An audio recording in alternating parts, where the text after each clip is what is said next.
Hello guys, welcome to another video, and today I'll be showing you how to move from one scene to the next scene or even back a scene in Unity 2D using coding C#, and this is what basically it would look like. You don't really need a question or a hint. It's just you could just have like the single answer. This could just be a sprite that would be like an answer box or something, and under it would have a button script, an image script, and then under that it would have a text so that you could actually put the text in using a TextMesh Pro text that you would add in.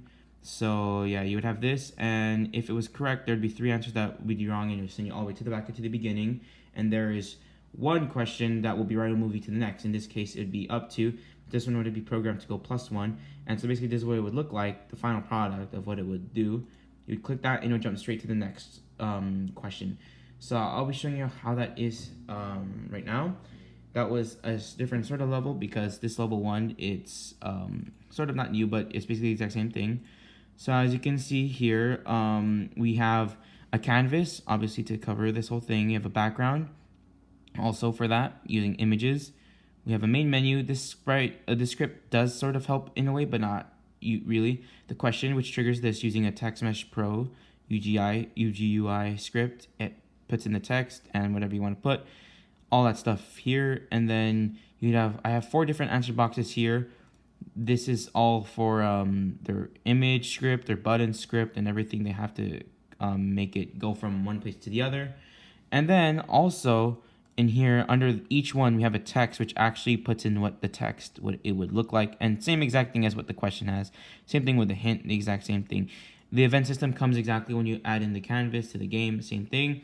Now under here we have the level 1 scene change. See how this thing cannot be loaded? It's because this script is empty. We haven't put anything in it, so we have to code it. So basically this is what will trigger the answer boxes, so when you click it, it'll move to the next or not. So we'll get straight into the coding. So basically here, you go to the level 1 scene change. We'll right click the script. Hopefully it will load. We can just go through here, level 1 scene change here. So we have this already here, already built in. So we'll just add in right now. We will have to add a public class to this. Oh, we have to put a space. Public class, and then you want to name it whatever the name of your script is. Level 1 scene change. Level 1 scene change. And then after that, you want to space, and you want to put a colon, and then space again.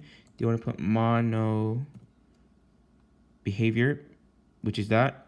Basically, when you write that, you want to make sure you have a U between the O and R. You don't want to just put OR immediately. Then under this, then we'll put open bracket here. Then we'll do this, and then under this we will have something called a public void for that, and then we will name it play game.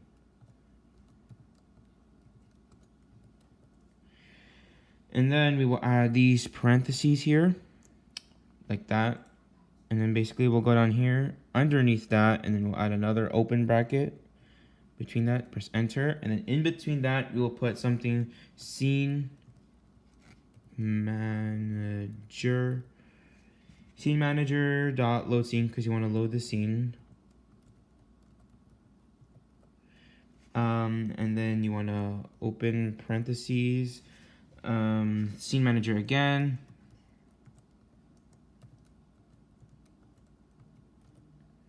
dot get active scene, because you want to get the next scene after that, the active scene according to the build settings. I'll also show you where the build settings are and how it works. So get active scene, you want to put another one of these things, and then you want to put a right arrow, and then you want to put a period. And after that, you would just put build index. Now this is what actually is telling the build settings to move from one scene to the next according chronologically how it is set up.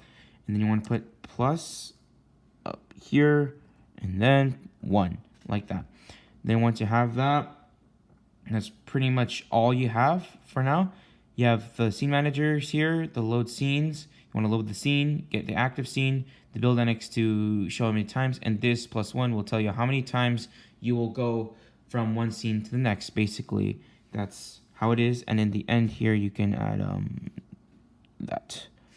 That's pretty much it. You have a public void, your player game. So the play game I'll show you in the thing. So now what we want to do, we just want to save this. It's not saved. Come back to our Unity game, and basically back here, this wait for it to load. It's probably loading in a little bit. So basically, what's gonna do now is that the new script will be put into this. So we have it right there. Boom, level 1 scene change already ready.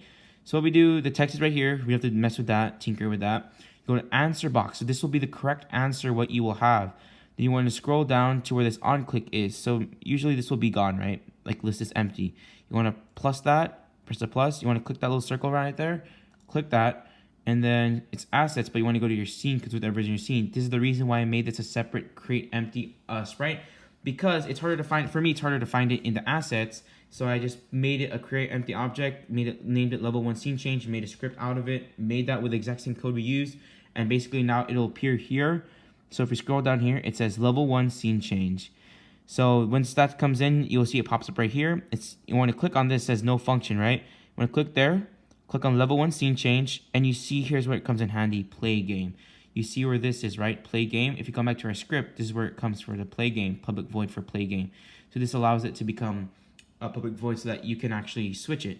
And this will stay the same runtime only. You don't have to copy exactly what I did here. It's just basically setting up your own background, text, everything. So we have this set already. We have this set, and then the question 1 is also set. Then our main menu, our background on our canvas. Now I'll show you where the build settings are. I just want to click File. Just under here you see build settings. And from here you see all the levels. So this is from my previous game. So this is basically what it looks like. So we're looking at level 1 right here, right? So level 1's right here. It's number 1. So we added +1 to that build index so that it goes +1. So 1 + 1 = 2. So jump to the next scene. Just keep adding scenes and it'll jump from next using the exact same code. Just keep doing the exact same code over and over again.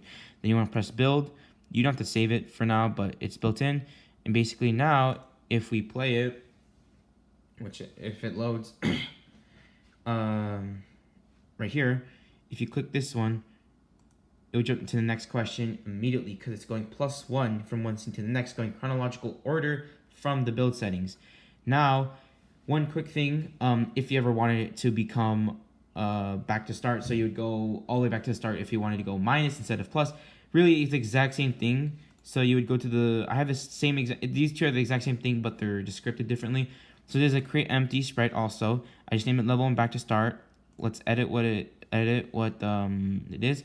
So basically, it's the exact same thing, exact same code all the way through. Just want to change the name, don't forget that. Everything else from here is the exact same thing, except instead of putting a plus right there, you put a minus. Because you had 0, 1, 2, 3, right? So if you had 1 and you want to go back 1, you minus 1. So 1 minus 1 is 0. So go back to the beginning.